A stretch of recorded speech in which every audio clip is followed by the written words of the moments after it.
پیش خدمت ہے قصہ اندھیر نگری۔ بہت پرانے زمانے کی بات ہے کہ ایک چھوٹے سے قصبے میں ایک لڑکا رہتا تھا جس کا نام تھا رحمت اللہ۔ ماں باپ مر چکے تھے، آگے پیچھے کوئی نہیں تھا۔ رحمت اللہ بہت ہی نیک اور سیدھا سادہ لڑکا تھا۔ بازار میں اس کی چھوٹی سی دکان تھی۔ سردی میں گرما گرم چائے اور گرمی میں ٹھنڈا میٹھا شربت بیچا کرتا تھا۔ برسات میں چائے کے ساتھ پکوڑیاں بھی بنا لیتا تھا۔ اچھی خاصی آمدنی ہو جاتی تھی۔ رات کو جب تھکا ہارا گھر لوٹتا تو گھر بھائیں بھائیں کرتا، خود ہی 2 روٹی ڈال لیتا۔ کبھی تھکا ہوا ہوتا تو یوں ہی سو جاتا۔ کوئی رشتہ دار ہوتا تو شادی بیاہ کے بارے میں سوچتا۔ پڑوس میں ایک بڑھیا رہتی تھی، سب اسے خالہ خالہ کہتے تھے، جگت خالہ تھی۔ اسے رحمت اللہ پر بڑا ترس آتا تھا۔ عید بقرعید شب برات رمضان یا کبھی کچھ خاص چیز پکاتی تو تشتری رحمت اللہ کو بھی دے آتی۔ خالہ کی ایک بھانجی بھی تھی جس کا نام ستارہ تھا، دوسرے محلے میں اپنی ماں کے ساتھ رہتی تھی۔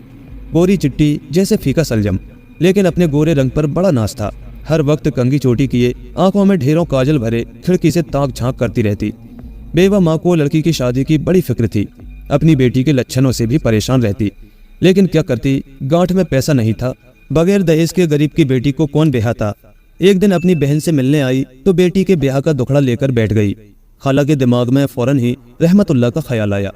ایسا سیدھا اور شریف لڑکا تو چراغ لے کر ڈھونڈے سے نہیں ملتا۔ بغیر کوڑی خرچ کیے لڑکی اپنے گھر کی ہو جائے گی۔ اسی شام تشتری میں 2 بالو شاہیاں ڈال کر رحمت اللہ کے گھر جا پہنچی۔ رحمت اللہ اسی وقت دکان سے لوٹا تھا۔ کپڑے بدل کر روٹی پکانے کے لیے چولہا جلانے کی کوشش کر رہا تھا، لیکن گیلی لکڑیاں جلنے کا نام نہیں لے رہی تھیں۔ آنکھیں دھواں دھواں ہو رہی تھیں۔ خالہ کو دیکھ کر اٹھایا، 4 پائی پر دری بچھا کر بٹھایا، کٹورا پانی سے خاطر کی۔ خالہ نے ڈھیروں دعائیں دے ڈالی۔ بیٹا، دن بھر کا تھکا ہارا آ کر روٹی پکاتا ہے، میرا تو تیرے لیے کلیجہ نکلا آتا ہے، شادی بیاہ کیوں نہیں کر لیتا؟ رحمت اللہ بولا، خالہ آپ کو تو معلوم ہے ہی، میرے تو آگے پیچھے کوئی ہے نہیں۔ یہ شادی بیاہ تو ماں باپ کے چونچلے ہوتے ہیں، کون کروائے گا میری شادی اور کون کرے گا مجھ سے شادی؟ خالہ نے چٹ چٹ بلائیں لے ڈالی۔ نہ بیٹا، ایسی بات نہیں کرتے، میں ابھی زندہ بیٹھی ہوں، پھر تجھ میں کمی کس بات کی ہے؟ کماؤ پوت ہے۔ وہ تو ٹھیک ہے خالہ، لیکن لڑکی کہاں ہے؟ خالہ نے جھٹ بالو شاہی کا ٹکڑا منہ میں ٹھوس دیا۔ بیٹا، میری بھانجی ہے ستارہ، چندے آفتاب چندے مہتاب، ایسی خوبصورت کہ دیکھتے رہ جاؤ گے۔ یوں تو اس کے لیے ڈھیروں پیغام پڑے ہیں، لیکن میں نے تو بہن سے صاف کہہ دیا، رحمت اللہ سے اچھا لڑکا تمہیں نہیں ملے گا۔ میری ستارہ ہے بھی ایسی سگڑ کہ تمہارا گھر بن جائے گا۔ رحمت اللہ کو اپنی شادی کی بات کرتے ہوئے بڑی شرم آ رہی تھی۔ دھیرے سے بولا، خالہ آپ میری ماں کی جگہ ہے، جیسا مناسب سمجھے سو کریں۔ خالہ نے تو خوشی میں دوسری بالو شاہی خود اپنے منہ میں ٹھوس لی اور رحمت اللہ کو دعائیں دیتی چلی گئی۔ گھر جا کر بہن سے بولی، لو تمہارا کام بن گیا، ایسا لڑکا تمہیں 7 جنم میں بھی نہیں ملتا، عیش کرے گی تمہاری بیٹی، اپنی دکان ہے، اچھا بھلا کما لیتا ہے۔ ستارہ کی اماں بولی، لیکن آپا میرے پاس تو پھوٹی کوڑی بھی نہیں ہے کہ داماد کے 2 جوڑے بنا دوں یا بارات کو کھانا کھلا دوں۔ خالہ بولی، تم اس کی فکر مت کرو، میں سب کر لوں گی۔ اگلے دن خالہ تھالی میں لڈو لے کر رحمت اللہ کے گھر پہنچی اور گلے لگا کر بات پکی ہونے کی مبارکباد دی۔ رحمت اللہ کا دل تو بلیوں سا اچھلنے لگا، خوشی کے مارے دانت اندر ہی نہیں جا رہے تھے، لڈو کھا کر ہی منہ بند کیا۔ خالہ اب جو بھی انتظام کرنا ہے آپ ہی کو کرنا ہے، چندہ تو فکر مت کر، سب کر لوں گی، ہاں کچھ نقدی ہو تو دے دے۔ خوشی نے رحمت اللہ کے ہاتھ پاؤں پھلا دیے تھے، جلدی سے کمرے میں گیا اور جو کچھ جمع جوڑ تھا تھیلی لا کر خالہ کے ہاتھ میں سونپ دی۔ خالہ کو تو من کی مراد ملی، تھوڑے پیسے اپنے پاس رکھے اور باقی تھیلی بہن کو سونپ دی، لو سوچ سمجھ کر خرچ کرنا۔ غرض اگلے ہی مہینے رحمت اللہ کی شادی ہو گئی۔ مختصر سی بارات تھی۔ رحمت اللہ کے زیادہ دوست احباب بھی نہیں تھے، ایک ہی دوست تھا بچپن کا شریف، اور کچھ آس پاس کے دکاندار تھے۔ ستارہ بیاہ کے رحمت اللہ کے گھر آ گئی۔ رحمت اللہ تو چاند سی گوری بیوی پا کر پھولا نہیں سمایا۔ دوسرے دن 4-6 لوگوں کو ولیمے کی دعوت پر بلایا۔ شریف بھی اپنی ماں بہن کے ساتھ آیا اور رحمت اللہ کے سر ہو گیا، میں بھابھی کی منہ دکھائی کروں گا، ایک ہی تو دیور ہوں، دیور سے کیسا پردہ؟ رحمت اللہ الجھن میں پڑ گیا۔ شرعن تو شریف اس کا کوئی نہیں تھا کہ بیوی کو اس کے سامنے کرتا، لیکن فطرتاً سیدھا سادہ تھا، دوستی کے واسطے سے مان گیا۔ شریف نے سونے کا پانی چڑھی چاندی کی بالیاں منہ دکھائی میں دی۔ ستارہ تو خوش ہو گئی، اتنی قیمتی منہ دکھائی اسے کسی نے نہیں دی تھی۔ اب یہ شریف جو تھا وہ دراصل اپنے نام کی الٹ تھا، 1 نمبر کا بدماش تھا، کھاتے پیتے باپ کا بیٹا تھا، باپ کا لکڑی کا کارخانہ تھا، پیسے کی کمی نہیں تھی، تھوڑی بہت دیر کارخانے میں جا کر بیٹھتا اور دن بھر آوارہ گردی کرتا۔ رحمت اللہ کے ساتھ مدرسے میں پڑھا تھا، وہیں دوستی ہو گئی تھی، ویسے دونوں میں زمین آسمان کا فرق تھا۔ رحمت اللہ اپنی فطری نیکی کی وجہ سے سب کو اپنے جیسا سمجھتا اور سب پر اعتماد کر لیتا۔ ادھر ستارہ رحمت اللہ کی سادگی سے پریشان تھی۔ وہ چاہتی تھی کہ ہر وقت بنی صبری بیٹھی رہے اور رحمت اللہ اس کے حسن کے قصیدے پڑھتا رہے۔ رحمت اللہ اس سے بہت محبت کرتا تھا، لیکن نہ تو اسے زبانی لفاظی آتی تھی اور نہ ہی وقت ملتا تھا۔ بیوی کے چوچلے اٹھاتا تو دکان کیسے چلتی؟ پھر بھی ہر دوسرے چوتھے بیوی کے لیے کوئی نہ کوئی تحفہ لے آتا، کبھی چوڑیاں تو کبھی سستے سے جھمکے، لیکن وہ ستارہ کی سمجھ میں نہیں آتے۔ اسے غم تھا کہ اس کے پاس سونے کا ایک بھی زیور نہیں ہے سوائے ان والیوں کے جو شریف نے منہ دکھائی میں دی تھی۔ وہ ہر وقت رحمت اللہ کو تانے دیتی رہتی۔ شام کو گھر آتا تو کھانا پکا ہوا نہیں ملتا، کہتی گیلی لکڑیاں جلتی نہیں ہے، میرے سر میں درد ہو جاتا ہے، سارا کاجل بہہ جاتا ہے۔ رحمت اللہ بیچارہ کبھی خود چولہا پھونکتا تو کبھی بازار سے کھانا لے کر آتا۔ اسے اپنی کم مائیگی کا کبھی اتنا احساس نہیں ہوا تھا جتنا اب ہو رہا تھا کہ وہ اپنی بیوی کو خوش نہیں رکھ پاتا۔ دوسری طرف جب وہ دکان چلا جاتا تو شریف عمدہ مٹھائیاں اور قیمتی تحفے لے کر آتا۔ دھیرے دھیرے بے وقوف ستارہ شریف کے جال میں پھنستی گئی۔ شریف نے اسے سمجھایا، تم جیسی خوبصورت عورت کو تو شہزادیوں کی طرح رہنا تھا، تم کہاں اس فقیر چند کے چکر میں پھنس گئی۔ ستارہ کو بھی لگنے لگا کہ اس کے ساتھ ناانصافی ہوئی ہے کہ اسے ایک غریب آدمی سے بیاہ دیا گیا۔ اسے تو شریف جیسے پیسے والے کی بیوی ہونا چاہیے تھا جو اس کے لیے قیمتی تحفے بھی لاتا اور ہر وقت اس کے حسن کی تعریف میں قصیدے بھی پڑھتا رہتا۔ آخر شریف نے اسے سمجھایا کہ اپنے میاں کو تجارت کرنے پردیس بھیج دو، پھر ہم آزادی سے ملا کریں گے، میں تمہیں سونے کے زیور بنوا کر دوں گا۔ ستارہ بہکاوے میں آ گئی۔ اس نے رحمت اللہ کا سر کھانا شروع کر دیا کہ اس چائے شربت کی دکان میں تم کبھی زیادہ نہیں کما پاؤ گے، عیش و آرام کی زندگی ہمیں کبھی نہیں مل پائے گی، جب تک پردیس میں جا کر کمائی نہیں کرتے آمدنی میں برکت نہیں ہوتی۔ تمہاری تو اتنی بھی اوقات نہیں ہے کہ ایک نوکرانی رکھ لو، دن بھر گھر کا کام کرتے کرتے مری جاتی ہوں، نہ ہاتھوں میں مہندی ٹکتی ہے نہ آنکھوں میں کاجل، دن بھر چولہا ہی پھونکتے رہو بس۔ میں نے تو اپنی ماں کے گھر کبھی اتنا کام نہیں کیا تھا۔ غرض روز روز کی شکایتوں سے تنگ آ کر رحمت اللہ نے بھی پردیس جا کر کمائی کرنے کا فیصلہ کر لیا۔ شریف سے مشورہ کیا تو اس نے زور شور سے ہاں میں ہاں ملائی، ساتھ ہی مفت کے مشورے بھی دے ڈالے۔ رحمت اللہ نے اپنی دکان سال بھر کے لیے ایک پڑوسی دکاندار کو دے دی اور جو پیسے ملے اس سے تجارت کا سامان خرید کر سامان سفر باندھ لیا۔ بیوی نے جھوٹے ٹیسو بہا کر کہا، دیکھنا جب تم واپس آؤ گے ہمارے دن پھر جائیں گے، اپنے بہتر کل کے لیے میں تمہاری جدائی بھی برداشت کر لوں گی۔ بھاری دل کے ساتھ رحمت اللہ سفر پر روانہ ہوا۔ جاتے جاتے شریف سے کہہ گیا کہ ذرا اپنی بھابھی کا خیال رکھنا، تمہارے بھروسے چھوڑ کر جا رہا ہوں، اسے کوئی تکلیف نہ ہو۔ شریف نے یقین دلایا، تم بے فکر ہو کر جاؤ، بھابھی کو میں کوئی تکلیف نہیں ہونے دوں گا، سال بھر پلک جھپکتے گزر جائے گا۔ اس زمانے میں ریلیں اور موٹر گاڑیاں تو ہوتی نہیں تھی، لوگ بیل گاڑیوں پر سفر کرتے تھے۔ ایک مہینے کا لمبا سفر طے کر کے رحمت اللہ ایک بڑے سے شہر میں پہنچا اور ایک چھوٹی سی سرائے میں ٹھہرنے کا انتظام کیا۔ سرائے کے مالک ایک نورانی صورت والے بوڑھے آدمی تھے۔ انہوں نے رحمت اللہ کو اپنی سرائے میں ایک کوٹری رہنے کو دے دی۔ وہیں سرائے میں وہ دونوں وقت کھانا کھا لیتا۔ بڑے میاں کو جب معلوم ہوا کہ رحمت اللہ تجارت کرنے اور پیسہ کمانے 1000 میل دور سے آیا ہے تو انہوں نے سمجھایا، بیٹا تم مجھے صورت سے نیک اور شریف آدمی لگتے ہو، ذرا سنبھل کر رہنا۔ اس شہر کا نام اندھیر نگری ہے اور راجہ یہاں کا بالکل ہی چوپٹ ہے، اس لیے یہاں کے لوگ بھولے بھالے لوگوں اور مسافروں کو خوب ٹھگتے ہیں اور بے وقوف بنا کر اپنا الو سیدھا کرتے ہیں، کہیں کوئی داد فریاد نہیں ہے۔ رحمت اللہ نے جواب دیا، بابا میں آپ کی بات کا خیال رکھوں گا، میں نے سوچا ہے کہ پہلے 2-4 دن شہر میں گھوم پھر کر یہاں کے حالات سمجھ لوں، اس کے بعد کام شروع کروں گا۔ رحمت اللہ بازار میں تھوڑی ہی دور گیا تھا کہ ایک نائی کی دکان نظر آئی۔ سوچا کہ بال بڑے ہو رہے ہیں، سفر میں بال ترشوانے کا موقع ہی نہیں ملا تھا، پہلے بال کٹوا لے۔ دکان میں جا کر نائی سے کہا، بھیا مجھے بال کٹوانے ہیں۔ نائی بولا، آئیے بیٹھیے۔ رحمت اللہ نے پوچھا، کتنے پیسے لوگے؟ نائی بولا، کچھ دے دینا۔ رحمت اللہ نے سوچا کہ بڑا شریف آدمی ہے، بڑے میاں نے تو یوں ہی ڈرا دیا تھا کہ یہاں سب ٹھگ ہیں۔ بال کٹوانے کے بعد رحمت اللہ نے اسے پیسے دیے تو نائی نے پوچھا، یہ کیا ہے؟ رحمت اللہ نے جواب دیا، بال کٹائی کے پیسے۔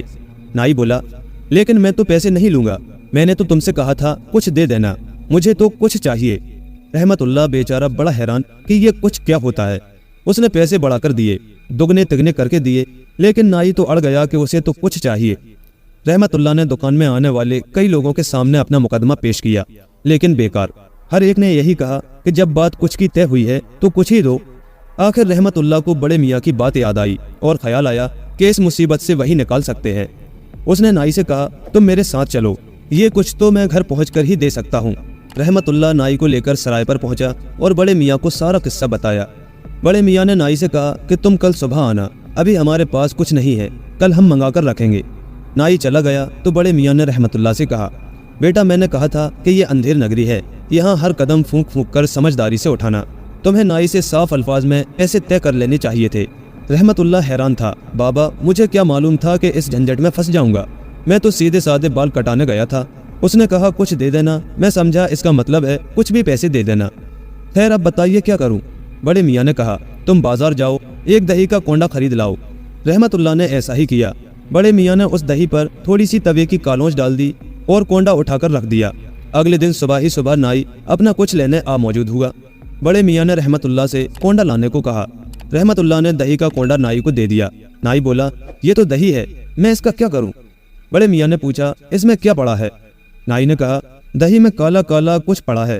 بڑے میاں فوراً بولے بس اٹھاؤ اور چلتے بنو، تم نے کچھ مانگا تھا اور اس میں کچھ پڑا ہے۔ نائی اپنا سا منہ لے کر رہ گیا اور چپ چاپ چلا گیا۔ رحمت اللہ نے بڑے میاں کا شکریہ ادا کیا۔ 2-4 دن رحمت اللہ سرائے سے باہر نہیں نکلا، لیکن پردیس میں بیٹھنے تو آیا نہیں تھا، کام کرنا تھا تو باہر تو نکلنا ہی پڑتا۔ 2-3 دن بعد پھر باہر نکلا تاکہ بازار کا رخ دیکھے اور اپنا مال فروخت کرے۔ دکانیں دیکھتا چلا جاتا تھا کہ ایک دکان پر نظر پڑی جس کے باہر ایک بڑا سا آئینہ لگا ہوا تھا۔ ایک کانا آدمی آئینے میں برے برے منہ بنا رہا تھا۔ رحمت اللہ کو اس کی حرکتوں پر ہنسی آ گئی۔ یک چشم نے فوراً مڑ کر اس کا گریبان پکڑ لیا، کہنے لگا میری آنکھ نکال، تو نے ہی میری آنکھ چرائی ہے۔ رحمت اللہ ہکا بکا رہ گیا۔ لاکھ سمجھایا کہ بھیا میں تو پردیسی ہوں، ابھی تمہارے شہر میں آیا ہوں، میں نے کب تمہاری آنکھ چرائی اور میں چراؤں گا کیوں؟ لیکن یک چشم تو ہاتھ دھو کے پیچھے پڑ گیا۔ دیکھتے ہی دیکھتے کافی بھیڑ جمع ہو گئی۔ دلچسپ بات تو یہ ہے کہ وہاں موجود سب لوگ یک چشم کی ہی وکالت کر رہے تھے اور رحمت اللہ پر زور دے رہے تھے کہ اس کی آنکھ لوٹا دے۔ مرتا کیا نہ کرتا۔ رحمت اللہ یک چشم کو لے کر بڑے میاں کے پاس پہنچا اور سارا قصہ بیان کیا۔ بڑے میاں نے یک چشم سے کہا کہ تم کل صبح آ کر اپنی آنکھ لے جانا۔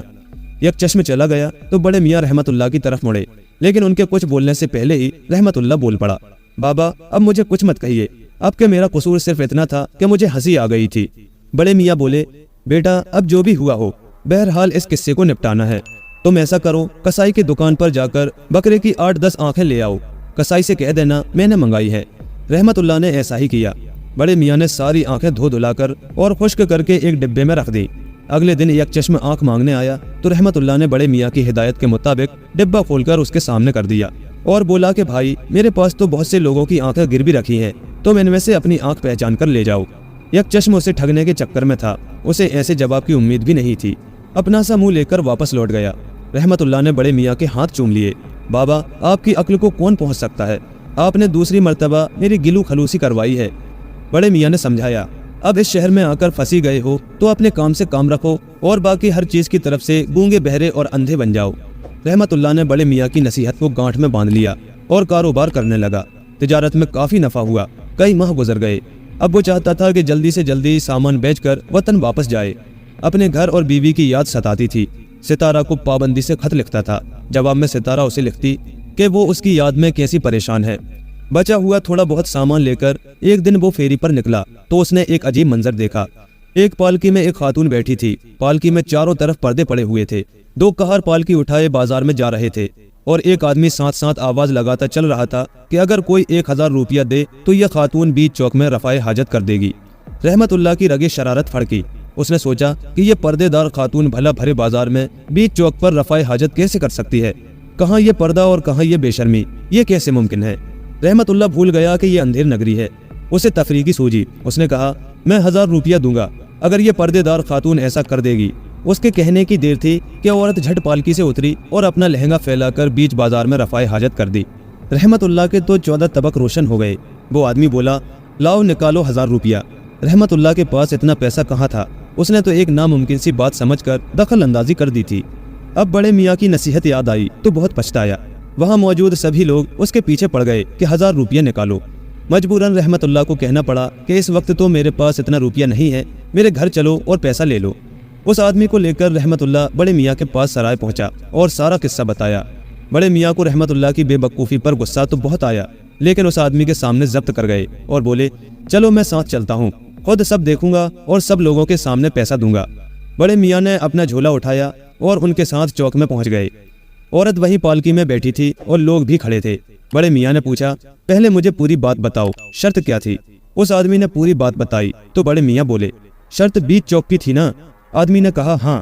بڑے میاں نے اپنے جھولے سے زمین کی پیمائش کا فیتہ نکالا اور آدمی سے کہا چلو ناپ کر دیکھتے ہیں کہ جہاں اس عورت نے یہ حرکت کی ہے وہ چوک کا بیچ ہے بھی یا نہیں۔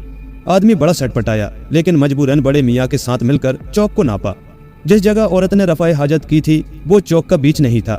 بڑے میاں بولے یہ تو شرط ہی غلط ہو گئی، عورت سے کہو دوبارہ بیچ چوک میں فراغت کرے، میں ہاتھ کے ہاتھ 1000 روپیہ ادا کر دوں گا۔ اب عورت کے لیے دوبارہ اتنی جلدی یہ کام کرنا تو ممکن نہیں تھا، چنانچہ وہ عورت اور اس کا شوہر سٹ پٹا کر رہ گئے اور بڑے میاں کو برا بھلا کہتے اپنے راستے چلے گئے۔ رحمت اللہ نے سکھ کی سانس لی۔ سرائے آ کر بڑے میاں نے رحمت اللہ کی خوب خبر لی۔ تم باز نہیں آؤ گے، ابھی میں نہیں ہوتا تو سر منڈ گیا ہوتا، جتنا کمایا نہیں اتنا نکل جاتا۔ خیر اب تمہارے لیے بہتر یہی ہے کہ اپنے وطن لوٹ جاؤ، تم جیسے سیدھے سادے آدمی کی اس شہر میں بسر نہیں ہے، میں کہاں کہاں تمہیں بچاتا پھروں گا۔ رحمت اللہ کا ارادہ تو کچھ اور دیر رکنے کا تھا۔ اس نے ستارہ کو خط میں لکھا بھی تھا کہ وہ 2 ماہ بعد آئے گا اور اس کے لیے تحفے خرید رہا ہے، لیکن بڑے میاں کے زور دینے پر اس نے پہلے ہی سامان سفر باندھ لیا۔ تجارت کا سامان تقریباً بک چکا تھا اور اچھا منافع ہوا تھا۔ رخصت ہوتے وقت اس نے بڑے میاں کا شکریہ ادا کیا کہ انہوں نے ایک باپ کی طرح اس کی مدد کی اور جان بچائی۔ بڑے میاں بولے میرے کوئی بیٹا نہیں ہے، صرف ایک بیٹی ہے۔ تمہیں دیکھتے ہی مجھے محسوس ہوا کہ میرا کوئی بیٹا ہوتا تو وہ تمہارے جیسا ہی ہوتا۔ مجھے تم سے دلی تعلق ہو گیا ہے، زندگی رہی تو تم سے ملنے آؤں گا۔ تم اتنے اچھے اور شریف لڑکے ہو کہ جی چاہتا ہے کہ تمہارے ساتھ کبھی کچھ برا نہ ہو۔ دکاندار ہو، تجارت کے لیے سفر پر جانا ہوتا رہے گا۔ میری 3 نصیحتیں ہمیشہ یاد رکھنا۔ پہلی نصیحت یہ کہ جہاں تک ہو سکے روزی کمانے کے لیے پردیس نہ جاؤ۔ اپنے وطن میں ملنے والی روکھی سوکھی روٹی پردیس کی 2 گنی سے اچھی ہوتی ہے، اسی میں برکت ہوتی ہے۔ اللہ نے سب کو رزق دینے کا وعدہ کیا ہے، جو تمہاری قسمت میں ہے وہ تمہیں ضرور ملے گا۔ اپنے وطن میں رہ کر محنت کرو، اللہ مدد کرے گا۔ دوسری نصیحت یہ ہے کہ کبھی عورت کے کہنے میں آ کر پردیس کا سفر اختیار نہ کرو۔ گھر کی عورتیں یہ کاروباری معاملات نہیں سمجھتی، صرف اپنی سمجھ پر بھروسہ کرو۔ اور تیسری نصیحت یہ ہے کہ کبھی اپنی بیوی کو دوست کی حفاظت میں دے کر سفر پر نہ جاؤ۔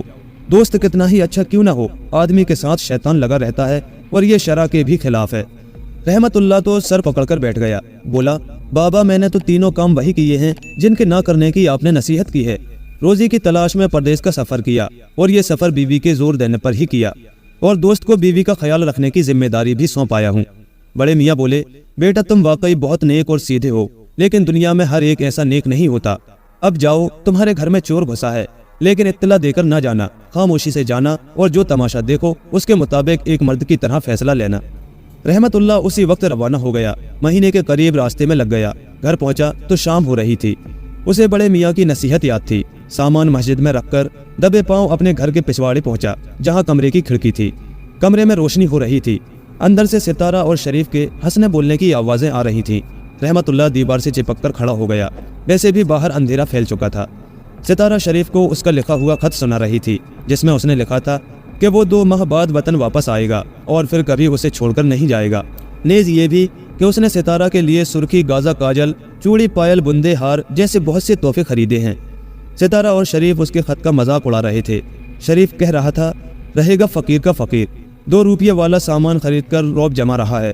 میں جو تمہارے لیے گلو بند لایا ہوں وہ پورے 100 روپیے کا تھا۔ ستارہ بولی تمہارا اور اس کا کیا مقابلہ؟ مجھے تو یہ سوچ کر الجھن ہو رہی ہے کہ وہ آ جائے گا تو پھر ہم کیسے ملیں گے؟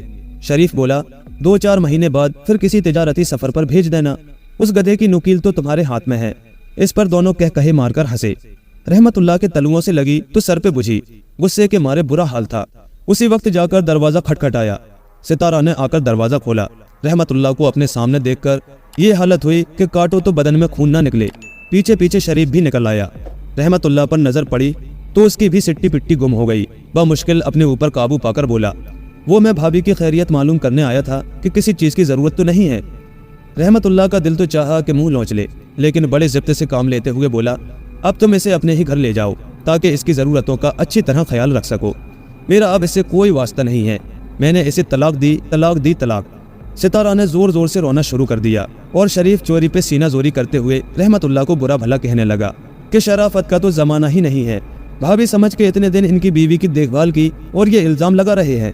شور شرابہ سن کر پڑوسی جمع ہو گئے۔ سب نے ہی رحمت اللہ سے کہا تم نے بہت اچھا کیا، بے وفا بیوی کی یہی سزا ہے۔ ہم تو اتنے دن ان دونوں کی بے شرمی دیکھ کر پریشان تھے، لیکن تمہاری خاطر چپ رہے۔ یہ شریفوں کا محلہ ہے، ہم بھی بہو بیٹی والے ہیں۔ شریف کے ماں باپ کو پتہ چلا تو وہ بھی بیٹے کی کرتوتوں پر شرمندہ اور ناراض ہوئے۔ رحمت اللہ نے شریف کی ماں سے کہا، خالہ آپ اپنے بیٹے کا ستارہ سے نکاح کروا دیں، میں نہیں چاہتا کہ یہ در بدر ہو، یہ دونوں ایک دوسرے کو پسند کرتے ہیں، ایک ساتھ خوش رہیں گے۔ شریف نے بہت ہاتھ پاؤں مارے لیکن اس کی ایک نہ چلی۔ شریف کی اماں ستارہ کو اپنے گھر لے گئیں تاکہ مناسب وقت پر اس کا نکاح شریف سے کروا دیں۔ اس ہنگامے میں آدھی رات بیت گئی۔ رحمت اللہ اتنے لمبے سفر سے آیا تھا، تھکا ہارا تھا، اس پر یہ بوال پڑا تو بالکل ہی ٹوٹ گیا۔ 2 دن تو گھر سے باہر نہیں نکلا۔ اندھیر نگری والے بڑے میاں اور ان کی باتیں بے تحاشا یاد آ رہی تھیں۔ جیسے تیسے مہینہ 2 مہینہ گزارا، کسی کام میں دل نہیں لگا، تو پھر سفر کی ٹھانی اور اندھیر نگری جا پہنچا۔ بڑے میاں نے گلے سے لگایا، تسلی دی، سمجھایا بیٹا جو ہوتا ہے اچھے کے لیے ہی ہوتا ہے۔ ستارہ سے تمہاری شادی مقدر میں تھی لیکن وہ تم جیسے نیک لڑکے کے قابل نہیں تھی۔ شکر کرو کہ اللہ نے تمہارا پیچھا اس سے چھڑوا دیا۔ میری ایک ہی بیٹی ہے، میں اپنے منہ سے تعریف نہیں کروں گا، مگر بہت نیک شریف اور وفاشار مشرقی لڑکی ہے، تم اس کے ساتھ خوش رہو گے۔ اگر تم راضی ہو تو تمہاری شادی میں اپنی بیٹی سے کرنے پر تیار ہوں۔ اندھا کیا چاہے 2 آنکھیں۔ رحمت اللہ تو یوں ہی بڑے میاں کا گرویدہ تھا، ظاہر ہے کہ انہوں نے اپنی بیٹی کی تربیت بھی اچھی ہی کی ہوگی۔ رحمت اللہ کی رضامندی سے بڑے میاں نے اپنی بیٹی کی شادی اس سے کر دی اور کہا کہ اب تم اپنے وطن جاؤ، کاروبار کرو اور خوش رہو، اللہ برکت دے گا۔ رحمت اللہ نے ضد کی، بابا آپ بھی ہمارے ساتھ چلیں، یہاں آپ کی دیکھ بھال کرنے والا کون ہے؟ ہمارے ساتھ رہیں گے تو ہمارے گھر میں بھی برکت رہے گی۔ بزرگوں کا سایہ اللہ کی سب سے بڑی رحمت ہوتی ہے، ہمیں اس سے محروم نہ کریں۔ رحمت اللہ کی ضد کے آگے بڑے میاں مجبور ہو گئے۔ ویسے بھی وہ اس شہر اور وہاں کے لوگوں سے پریشان تھے، اپنی سرائے بیچ کر وہ بھی رحمت اللہ کے ساتھ آ گئے۔ ان کی عقل مندی کے مشوروں اور نصیحتوں پر چل کر رحمت اللہ نے بہت ترقی کی اور اپنے شہر کا بہت بڑا تاجر بن گیا۔